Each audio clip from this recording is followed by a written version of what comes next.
everyone, welcome back to my channel. I'm Tiffany Benson, one part of Team Benson, and I'm going to do a little bit of a garden walk and grab a couple things out of my garden because I have a couple things that are really growing and I want to make sure that I get them clipped and cooked and some of the things maybe in the freezer so that everything can continue to grow in my little small space.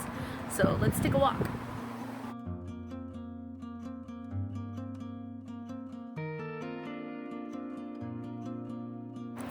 So guys, this bed's getting out of control. As you can see, we've been eating the lettuce, and this one's trying to start bolting, and maybe that one too, but these two are good. I planted some lettuce that I found that is supposed to last a little bit longer here in Arizona, so I am actually planting those inside, and they're under grow lights right now. I am going to come over here and get some of the Swiss chard. We're going to eat some Swiss chard for dinner. I have a bunch of Swiss chard already in the refrigerator, so this will get chopped up and put in the refrigerator for next week. So one of the things I really want to show you guys is my celery. Look at how big the celery has gotten, and as you can see, I've started kind of pulling the celery when I need it. So I made a corned beef yesterday for St. Patty's Day, so I pulled some of that, and then my greens too as well back here, the collard greens. I've been kind of pulling these because I want to kind of prevent bug damage. So if you pull them and eat them, then the bugs won't get them before you can. So, but everything is looking really good. Got the beans are starting to come in. They're starting to get their true leaves. And these ones are the turnip greens, guys.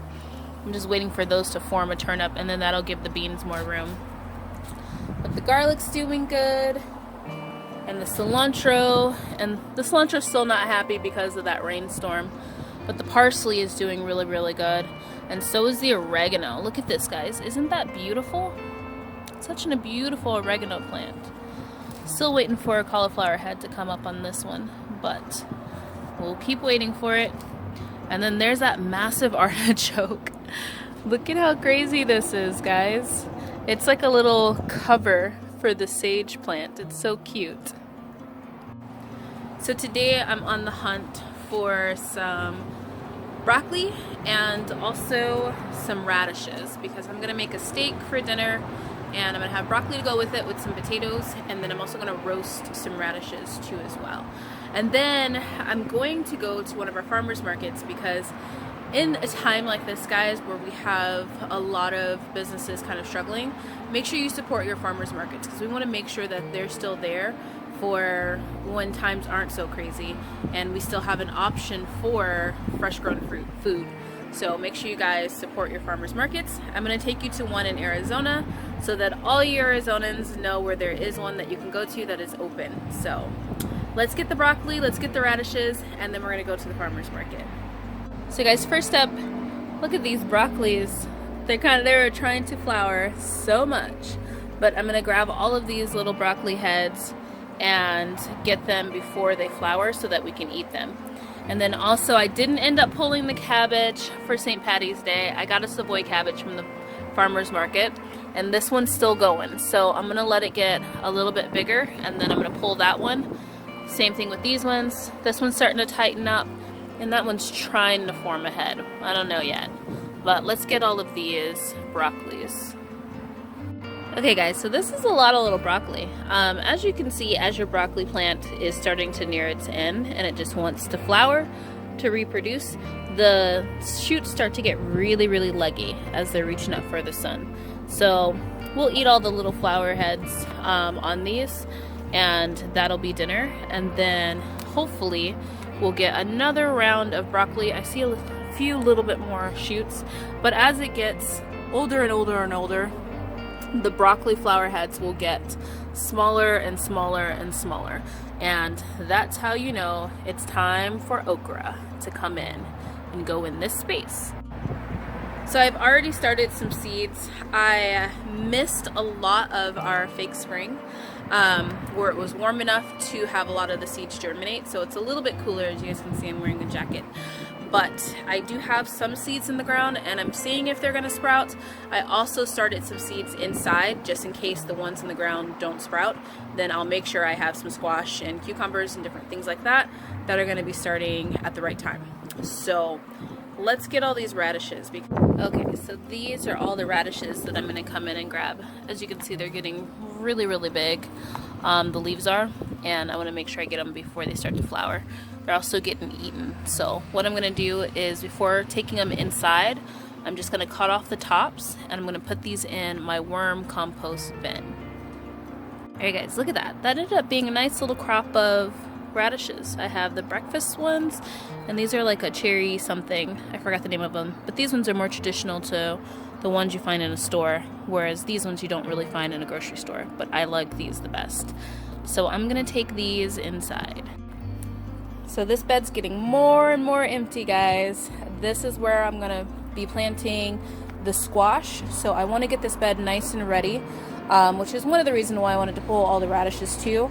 I'm going to put down some compost in here that I got from the worm farm. If you guys haven't seen that video, I will link it somewhere below in the description so that you guys can check it out, where I got the worm compost from. So I'm going to put that down here, and the squash will go in here, and then also cucumbers or beans. I haven't decided. Alright guys, so I have my little basket of goodies. This is going to be dinner tonight, and I'm going to head up to the farmer's market and see what they have. I'm trying to decide what to put on that trellis. I've always had my Kentucky Wonders on there, but I'm trying to decide if I want cucumbers or if I want a tomato. Sorry, a fly is attacking me. Cucumbers, a tomato, or if I want to put the Kentucky Wonders back up there. So you guys tell me what you think, but let's go to the farmer's market and see what they have. Motorcycles, I swear, in the city. Okay guys, don't forget to support your local farmers markets. Let us know where you're at. We are Summers Fruit Bar, located between 24th and 32nd Street on Baseline. And we've got fresh produce, local citrus on hand, and various vegetables and fruits, honeys, dates, local salsas. And we sure appreciate you coming on in. Alright guys, let's take a tour. They are lovely people. Let's take a tour and see what they have. Alright guys, so don't forget to support your local farmers markets, because they are really in need of our support, and they have amazing fresh vegetables and fresh fruits and nuts and honeys and everything, and also they have rice for those of you guys that are in Arizona and you're missing it. But let's see what all they have. Okay guys, so melons, potatoes, onions. I'm gonna try and go slow here. They have nuts, they have citrus, they have a ton of fresh honey. I saw on Facebook people asking for where is their fresh honey. This is where you have fresh local honey. So make sure you stop by and come grab it. And then also they have a bunch of veggies in here too as well. So make sure you guys stop by, stock up, make sure you're feeding your families healthy foods. And some nice little snacks and treats for those of you guys that need a little bit of sweet in your life. So come check it out. Alright guys, so I just realized that I didn't film an ending when I was at the farmer's market. So I'm back here in my garden, just kind of enjoying the weather because it was raining a little bit and now it has stopped. So since we're all in the house, this is my way of getting out of the house and just kind of getting my feet in the soil. That's Mr. Benson back there saying, let's go for dinner. But make sure you guys are supporting your local businesses, and also make sure you guys are growing yourself a garden, because you want to be able to have your own food no matter where you're at and no matter what you're doing. You want to be able to feed your family. And don't forget, even a small space garden can provide you with tons of food. Bye guys.